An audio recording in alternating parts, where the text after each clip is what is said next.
Jai Shri Gurudev. Good morning, children. Hope you are all fine and safe. Welcome back to English online classes.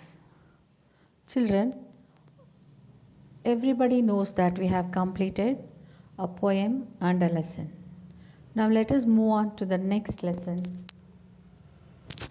The Gentlemen of Rio and Medio. Children, do you know who is a gentleman? Yes, a kind-hearted person is known as a gentleman. He should be genius, genuine, and a kind-hearted. So, in this picture, you can observe an old man called Don Anselmo, who was living in Rio and Medio. Children, before coming to the lesson, let us know something about the author. Who is this author? He is Juan A. Cedillo. So the lesson, The Gentleman of Rio and Medio, is written by the author Juan A. Cedillo. You can observe here the image of the author Juan A. Cedillo. Children, let us know something about him. A brief introduction about the author. Juan A. Cedillo was born in 1902 and he was died in the year 1982. He was born in New Mexico. He worked as a lawyer and held public office. He wrote about Mexico and southwestern United States. The story is based on an actual legal case. Children, actually this lesson is concerned about the land, the relationship with the human beings and the land, and the relationship with the human beings and their successors, their descendants. So this is the story about the Rio and Medio. Coming back to the author, he was born in New Mexico and as a professional lawyer, he held a public office. He wrote many books about Mexico, the southwestern United States, and other things. So here in this prose, the story is completely based on the legal case of a land. So let us move on to the next image, children. Here, if you go to the globe, we can see the map of USA. So New Mexico is in USA and the place Rio and Medio is also in the USA. So just take a globe and watch on that where comes USA and the New Mexico. Children, can you observe this picture? Just observe the image. He is Don Anselmo, the hero, the main character of this lesson. Observe this, how he is. So he is an old man. He was very poor, economically poor. So let us come to know about his condition of living and how he was and why did he involve in the case of selling land. So just let us look on through all those things. Coming to the lesson, children, you have the PDF textbook format. Please open that and keep a book and pencil in your hand ready so that you can make out the meanings of some new words. So are you ready? Now. It took months of negotiation to come to an understanding with the old man. He was in no hurry. What he had the most of was time. Children, the lesson begins in this paragraph. So coming to the first paragraphs, it took lot of months of negotiation. What do you mean by negotiation? Children, better you write all these things. Negotiation means nothing but an official discussions with the delegates, with the foreign delegates. So the people will sit in the round table conference or in a meeting and they'll discuss about the land or the legal cases with many people like foreign delegates. So here also it took lot of months to discuss the official legal case regarding the land. So they came to an understand after a long time, after 2 months, and it was no hurry. What he had the most was of that time. So he had lot of time. He was been waiting for the time to come. So only he was in not hurry. So finally the discussions came and they took a final decisions. So what about the man where he was living? So as I told you, the old man lived up in Rio and Medio, where his people had been for hundreds of years. He tilled the same land and they had tilled. Children, I showed you the place Rio and Medio where it lies in New Mexico. It was a village. So in this village, his people, Don Anselmo, the old man's people, his ancestors were living there from long back. Before hundred of years they used to live there. He tilled the same land they had tilled. Tilled means he was looking after, he was ploughing the land what they left for him. So he is continuing the land which were tilled by his ancestors from long back. His house was small and wretched but quaint. The little creek ran through his land. His orchard were gnarled and beautiful.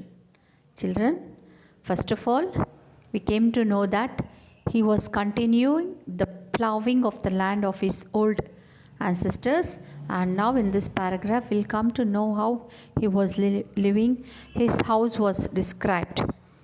His place was described. That is, his house was small and wretched.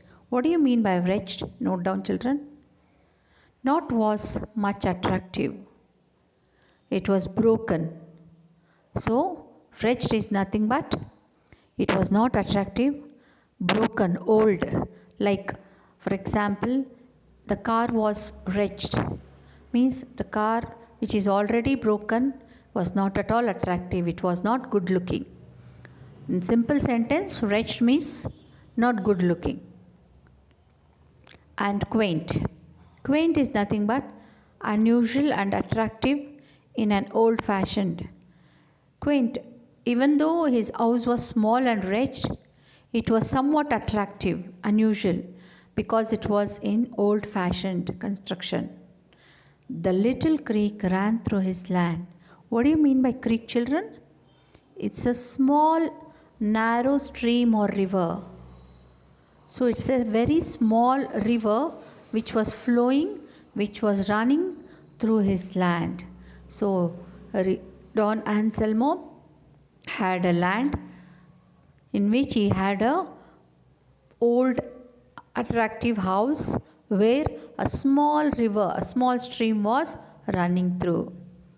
And he had an orchard was full of beautiful and gnarled.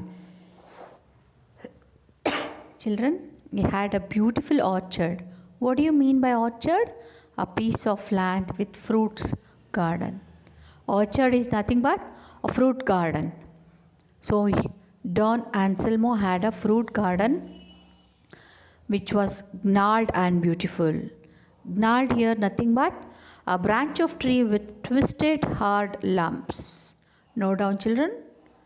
A branch of tree with twisted hard lumps means usually we can see such type of trees on the roadsides. So beside the streets we can see old trees with not much taking care. Nobody will water them. So it will be somewhat, the branches will be lumps, hard lumps, so twisted branches. So this type of trees we call it as gnarled and beautiful. So the orchard was so much beautiful with twisted hard lumps of trees. Coming to the second paragraph. The day of the sale, he came into the office. His coat was old, green, and faded. I thought of Senator Catron, who has been such a power with these people up there in the mountains. Perhaps it was one of his old Prince Alberts. Children, in this paragraph, we'll come to know how he was. So, the day of sale, he came into the office. So, after a long negotiations, it was settled, and Don Anselmo came to the office. How he was looking? He had a old coat, green color, old coat, and faded. This shows that his socio-economic condition. So he was wearing a faded green coat. I thought of Senator Catron, who has been such a power with these people up there in the mountains. Children, Senator Catron was a man who was a member of parliament. So, Senator Catron was a member of parliament, and he had the power with these people up in their mountains, means these officers. So he had a touch with these officials. Perhaps it was one of his old Prince Alberts. So Prince Alberts means Prince Albert was wearing a long coat. So even this old man was looking like Prince Albert, who had a long coat. So who was living up in the mountains. So this was the description of the dress of the old man. Then what was all the things he was wearing? He wore gloves. They were old and torn, and his fingertips showed through them. He carried a cane, but it was only the skeleton of a worn-out umbrella. Behind him walked one of his innumerable kin, a dark young man with eyes like a gazelle. Children, what was all the things he had on his body? He was having a torn gloves where we can see the fingertips. He carried a cane which was old, and it was looking like the skeleton of an umbrella. And behind him there was a guy, a young dark man with eyes like a gazelle. His eyes was looking like a gazelle. What do you mean by gazelle? Gazelle means a deer with beautiful eyes. So a deer which is having beautiful eyes, we called it a gazelle. He was a dark young boy, but his attractive eyes were looking like a deer. He walked with his innumerable kin. Innumerable means nothing but his relative. So that boy was the old man's relative. Next. The old man bowed to all of us in the room. Then he removed his hat and gloves slowly and carefully. These officials are saying that the old man, as soon as he entered the office, he bowed to all of us in the room. Then he removed his hat and gloves slowly and carefully. So usually these Americans will wear the hats regularly when they go out. So as soon as he entered the office, he removed his old hat and torn gloves slowly and carefully. Although it is torn, so he removed it very slowly and carefully. Chaplin once did this in a picture. In a bank, he was the janitor. Then he handed his things to the boy, who stood obediently behind the old man's chair. So these office people remember the Chaplin. Who is children? Chaplin. Charlie Chaplin was one of a comedian in the old silent movies. So I hope you have seen his movies. So he was a comedian, he was an actor who was doing as a comedian in the old silent movies. So as soon as these people saw the old man, they remembered Chaplin. So in a picture, in a bank, he was the janitor. So janitor means nothing but who looks after a school or a big building. So his character they remembered, where he played a character, where he played a role of a school principal or the in charge of a big building. So these people remembered this character of Charlie Chaplin as soon as they saw Don Anselmo. Then he handed his things to the boy who stood obediently behind the old man's chair. So he sat on the chair, and the boy, the relative, he came with him, isn't it? So all these things he handed over to that boy. Children, hope you understood until this. Let us move on to the next paragraph in the next session. Please go through the textbook, and whatever the new words meanings you have taken out, please read that and try to understand. If you get any doubts, clarify with me. Thank you, children. Jai Shri Gurudev.